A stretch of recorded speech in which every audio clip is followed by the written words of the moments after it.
Good day, folks. This is Norm from the Board Game Museum, and today I'm going to be reviewing and showing you the game Unforgiven, the Lincoln Assassination Trial. Now, in this game, you're going to be playing the role of either the prosecution or of the defense, and this is going to be involving the real-life trial of Mary Surratt, and she was accused of being involved with the Lincoln assassination.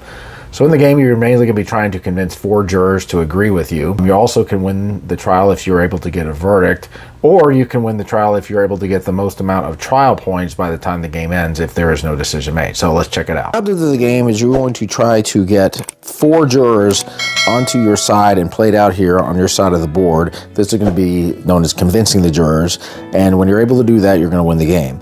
You'll also win the game if you're able to get this justice marker all the way down to innocent or guilty, depending on what side you're on.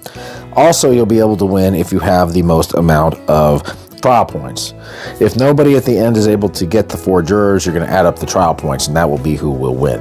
All right, now in the game, there's going to be a lot of different icons. The first thing you're going to have are different resource symbols, and here is a list of the different resource symbols that you're going to have available to you in order to do specific actions. You'll note that these resources are all courtroom themed. Now right over here, these are what are called deadlocked jurors, and each player is going to have access to the one on their side. The way you're going to get a deadlocked juror is you're going to simply just have to get the justice marker down to where it unlocks, and once it does, you'll be able to put it into your hand. You're going to have one juror that is going to be face down in front of you like this, and you'll also have another juror in your hand.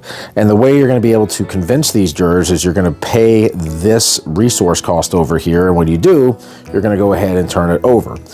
So you'll start with 2, and then the other 2 you're going to have to try to get from the board over here. And the jurors also that you have available are going to have abilities too, once you are able to go ahead and convince them and play them in front. And here's a list of those abilities that each juror offers. So right over here, you've got the trial cards, and these cards are going to have a couple of different things. The first thing it's going to have a cost. This costs 2 sway. Everybody is going to start with 5 sway in the beginning of the game, and the sway can be used for a few different things. Over here, this is the effect that you're going to be receiving whenever you pick up the card. Now, this effect is going to last throughout the game. This particular effect is a one-time use. This one is going to be an endgame scoring. Now, there are certain cards from the trial phases that are going to have special abilities on the top, and here is a list of those special abilities that will be available from those cards. You also have trial dice over here that you're going to be able to pick up. This is also going to be helpful when you're trying to get resources. Also, there's going to be a die over here, and anytime someone ends up crossing over from one side or the other, they're going to have access to this die as well. Also, with the dice, there are going to be different combinations of dice that you're going to be able to use to do specific actions, and here is a list of those actions that you can do with the different dice. So you've got a few options as to what you can do with the cards. The first thing you can do is you can draw a card and play it in front of you. So let's say I wanted to pick up this card. I would go ahead and pay the 2 sway, and then I take the card and I would put it in front of me. Now, since I have a gallows over here, I'm going to go ahead and move this down 1 like so. This is going to be for endgame points. After that, these 2 cards are going to be flipped over, and now they're going to be available to purchase. Let's just say I had a couple of sway on the turn, and I ended up picking up this card. Now I'm going to have a heart available that I'll be able to use. Another thing I can do is I can discard a trial card to get 2 sway. So let's just say I decide I want to get rid of this card. I will go ahead and discard it. I'd turn these over, and then I'll go ahead and pick up 2 sway and place it over here on my side like so. The next thing I can do is I can convince an available juror. If I happen to have the icons of any jurors in my hand available, like I needed 3 appeal to logics and 4 sway, for example, if I had that, I would be able to go ahead and play the juror from my hand and tap it, and then I'll have access to this effect right over here. Next thing I can do is what is called persuade an open juror. These are going to be open jurors over here, and the way I'm going to be able to persuade them is by paying this cost. There's a cost over here that I can pay. There's also a cost over here that I can pay. So if I were to pay this cost, I would move this juror down.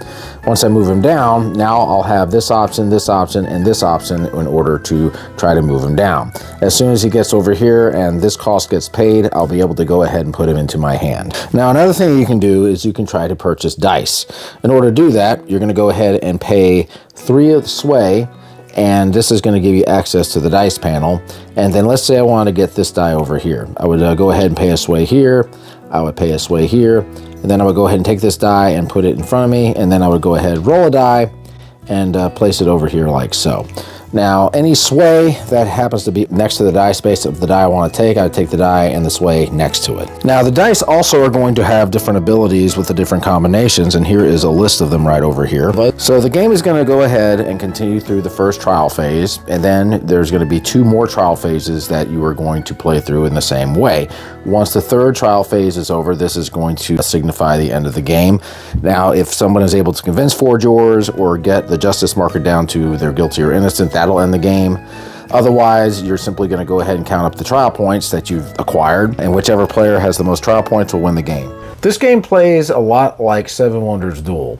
Mainly because as you are getting these cards, you're going to have these resources available to you, and as the game progresses and you're getting more resources, you're going to be able to get some more powerful cards. This game gives you a lot of different options. You only have the cards that are available to you, and there's so many different abilities that you have with the dice that you can do, with the trial cards that you can get, with the jurors that you use, and you're combining all these different things in order to try to win this game.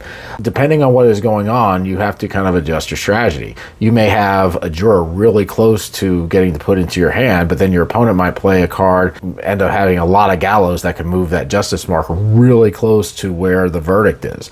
So you're constantly having to make these adjustments, and you've got all these different options with getting dice, rolling dice, using the dice to either help you get cards, using the dice to make a combination. The game works great. I love the way the game looks.